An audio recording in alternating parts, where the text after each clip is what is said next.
ከደቂቃዎች በፊት ሰበር ዜና ተሰምቷል። እነሆ የተፈራችው 11ኛው ሰዓት ደረሰች። አብይ የተማመኑባቸው ጄኔራል የግድያ ሙከራ ተደረገባቸው። መኖሪያ ቤታቸው ሌሊቱን በቦምብ መመታቱ ሲሰማ ጄኔራሉም ለጥቂት ተርፈዋል። ወዲህ ደግሞ ኦቦ ሽመልስ አብዲሳ በመላ ኦሮሚያ ፋኖ መዋጋት አለባቸው የሚል የክተት አዋጅ በማወጅ የክልሉን ሕዝብ እያስታጠቁት እንደሆነ የሚገልጽ ቦምብ የሆነ መረጃ ከ4 ኪሎ ሾልኮ ወጥቷል። ወዲያ ከሚድል ኢስት ትራምፕ እንደዛቱት ኢራንን በሚሳኤል ሲደበድቡ ኢራንም ሃይፐርሶኒኮቿን በተጠንቀቅ አዘጋጅታለች። ይህ አዲስ ፖስት ሚዲያ ነው። ቪዲዮውን ላይክ አድርጋችሁ ጀምሩ። ሐሳብ አስተያየታችሁንም አጋሩን። ለቻናሉ አዲስ ከሆናችሁ ሰብስክራይብ በማድረግ ትኩስ ዜናዎች በቶሎ ይደርሳችኋል። ዋና ዋናዎቹን በማስቀደም እንጀምር። የጀነራሉ ቢሮና መኖሪያ ቤት በቦምብ ተመታ።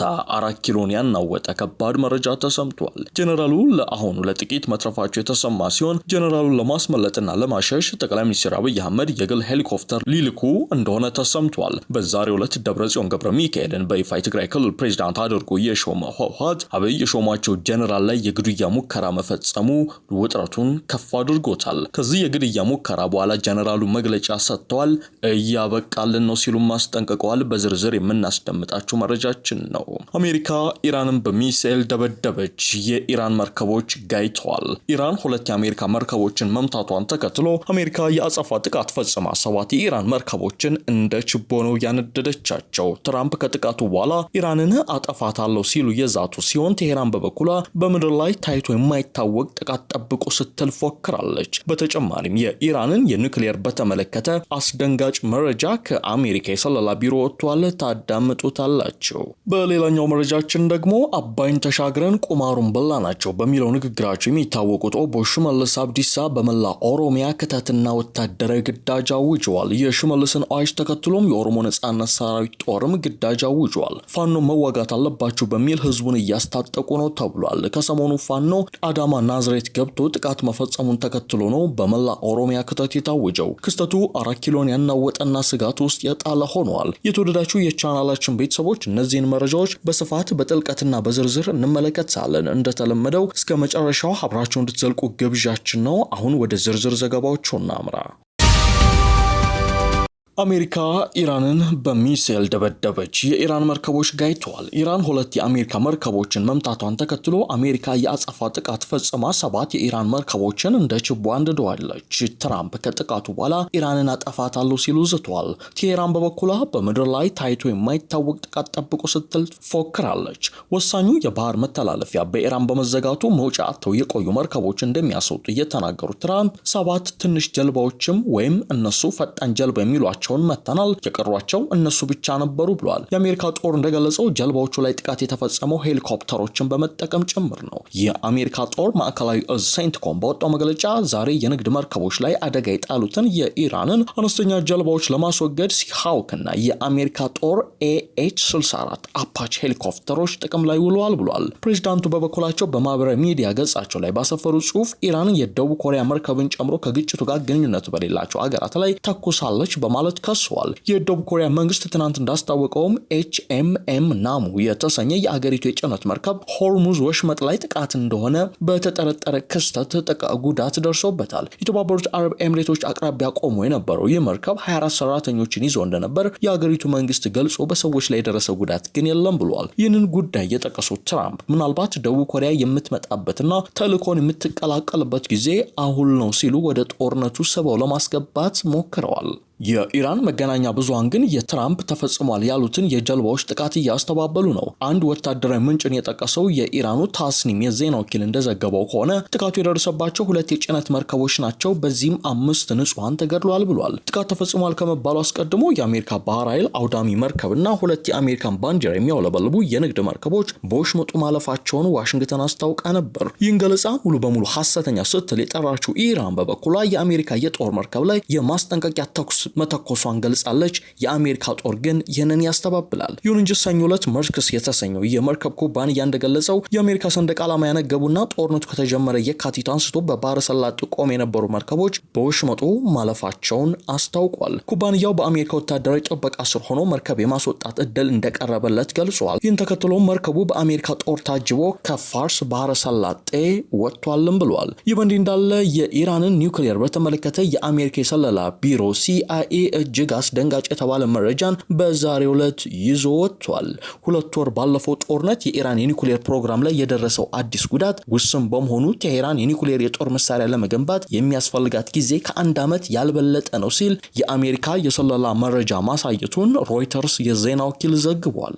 የዜና ወኪሉ ለጉዳዩ ቅርበት ያላቸውን 3 ወታደራዊ ምንጮች ጠቅሶ ያወጣው ዘገባ ፕሬዝዳንት ዶናልድ ትራምፕ ኢራን የኒውክሌር ቦምብ እንዳትሰራ ለማስቆም ሲሉ የካቲት ላይ የከፈቱት ጦርነት በቴሄራን የኒውክሌር ፕሮግራም ላይ ያን ያህል ለውጥ አላመጣም ይላል። አሜሪካና እስራኤል ጦርነቱን የጀመሩት መደበኛ ወታደራዊ ኢላማዎችን ለማጥቃት ቢሆንም ኋላ ላይ እስራኤል በርከት ያሉ ወሳኝ የኒውክሌር ተቋማትን መታለች። ይሁን እንጂ እነዚህ ጥቃቶች የኢራን የኒውክሌር መሳሪያ ትታጠቃለች ተብሎ የሚታሰበው የጊዜ ሰሌዳ ላይ ጉልህ ለውጥ ባለማምጣታቸው የቴሄራንን የኒውክሌር ፕሮግራም ማውደም ወይንም ያላትን የበለጸገ ዩራኒየም ክምችት ማስወጣት በአማራጭነት ተቀምጧል ብሏል ዘገባው። ወደ ሌላኛው መረጃችን እናመራለን። እነሆ የተፈራችው የመጨረሻዋ ሰዓት ደርሳለች። የጄኔራሉ ቢሮና መኖሪያ ቤት በቦምብ ተመቷል። 4 ኪሎን ያናወጠ ከባድ መረጃም ተሰምቷል። ጄኔራሉ ለጥቂት መትረፋቸው ሲሰማ ጄኔራሉ ለማስመለጥና ለማሸሸም ብልጽግና የግል ሄሊኮፕተር ሊልክ እንደሚችል እየተሰማ ነው። በዛሬው ዕለት ደብረጽዮን ገብረ ሚካኤልም በይፋ የትግራይ ፕሬዝዳንት አድርጎ የሾመው ህወሓት አብይ የሾማቸው ጄኔራል ላይ የግድያ ሙከራ ፈጽሟል። ከዚህ የግድያ ሙከራ በኋላ ጄኔራሉ መግለጫ ሰጥቷል። እያበቃልን ነው ሲሉም አስጠንቅቀዋል።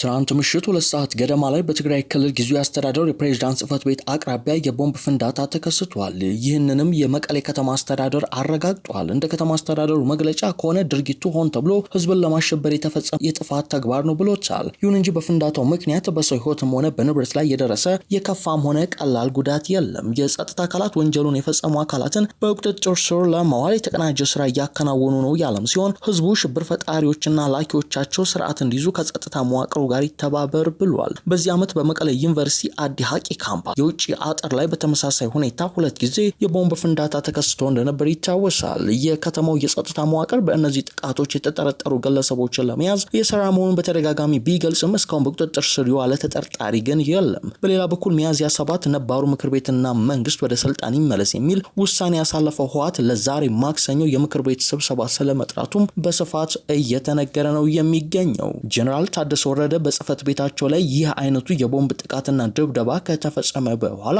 አነጋጋሪና ተስፋ መቁረጥ የተጫነው መግለጫን አሰራጭተዋል። በመግለጫቸውም እየጠፋን ነው እያበቃልን ነው ሲሉ አስጠንቅቀዋል። ጀነራሉ በማህበራዊ ሚዲያ ላይ ባሰራጩት መግለጫ ትግራይ በአሁኑ ወቅት በተሰባሪ ሰላምና በጦርነት መካከል ላይ ያለች በጣም ጠባብ መንገድ ላይ ነች ብለዋል። ይህ ደመና ያልተገፈፈ የጦርነት ስጋት በቀላሉ ዳግም ወደ ጦርነት ሊያስገባ የሚችልበት አደገኛ ሁኔታ ላይ ተከስተናልም ሲሉ አስጠንቅቀዋል። ጀነራሉ በህወሓት ውስጥ የተፈጠረውን ክፍፍል በተመለከተ ባስተላለፉት መልእክታቸው የድቀታችን ምንጭ አመራሩ መሆኑ ተደጋግሞ የተገለጸ ጉዳይ ነው ብለዋል። ሁኔታዎችን በብስለት ገምግሞ የነገን መፍትሄ አለማየት፣ የተለዩ ሀሳቦችን ማፈን፣ ህዝብን የሚያሰባስብና ከመከራ የሚያወጣ ሀሳብ ከማመንጨት ይልቅ ስም ማጥፋትና ማብጠልጠል ላይ መሰማራት የትግራይን ፖለቲካ ወደ ጥፋት እየመራው መሆኑን በማያሻማ ቋንቋ ገልጸዋል። አንድ አመለካከት ይዞ በጠባብ መድረክ ወስኖ ለኔ ውሳኔ ተገዙ በማለት የተለየ ሀሳብን ወደ ጎን ትቶ የደገፈህን ብቻ ይዘ በመቀጠል የሚፈጠር ተጨማሪ አደጋ እንጂ የሚፈጠር ችግር የለም ብሏል። ይህ አካሄድ ባህል ለማስፈጸም የሚደረግ ሙከራ ከሆነ ደግሞ የባሰ አደጋ አለው ሲሉ ነው ያስጠነቀቁት። ጀነራሉ ለመላው የትግራይ ህዝብ በተለይም ለወጣቶችና እናቶች ጥሪ ያቀርቡ ሲሆን ህዝቡ ይህን ጥበብ የጎደለው የችግር አፈታትና አያያዝ ወደ ለየለት አደጋና መበታተን ከመግባቱ በፊት ቁም እንዲለው እንዲሁም በውይይት የተቃኘ የተሻለ ሀሳብ እንዲመጣ የራሱን ሚና እንዲጫወትም ጀነራሉ አስጠንቅቀዋል። ወደ መጨረሻው ዘገባችን በዚሁ እናመራለን።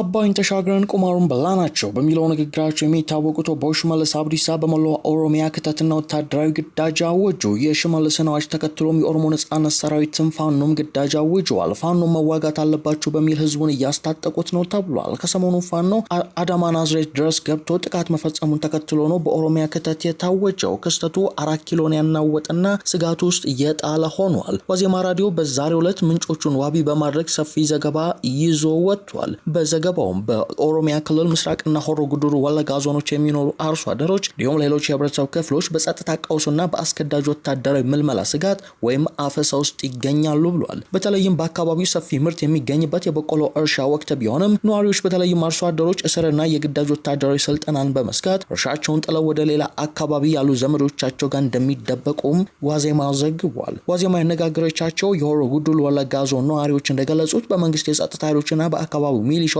እየተፈጸመ ያለው የጅምላ አስገዳጅ ወታደራዊ ምልመላ ማንኛውንም የህብረተሰብ ክፍል የሚመለከት ነው ብሏል።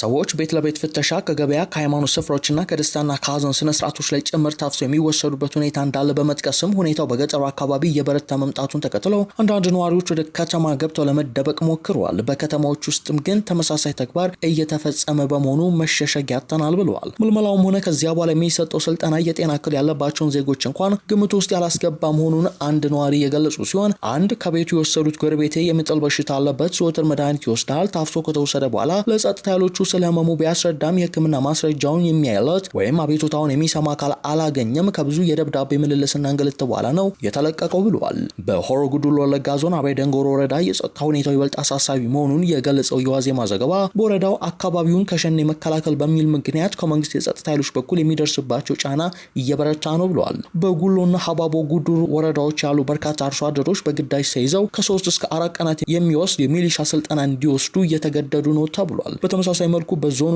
ጃርዴጋ ጃርቴ ወረዳ የኦሮሞ ነጻነት ሰራዊት ታጣቂዎችም አርሶ አደሮችና ተማሪዎችን ፋኖ መዋጋት አለባቸው በሚል በግዳጅ እያፈሱ ወደ ጫካ እንደሚወስዱ ተገልጿል።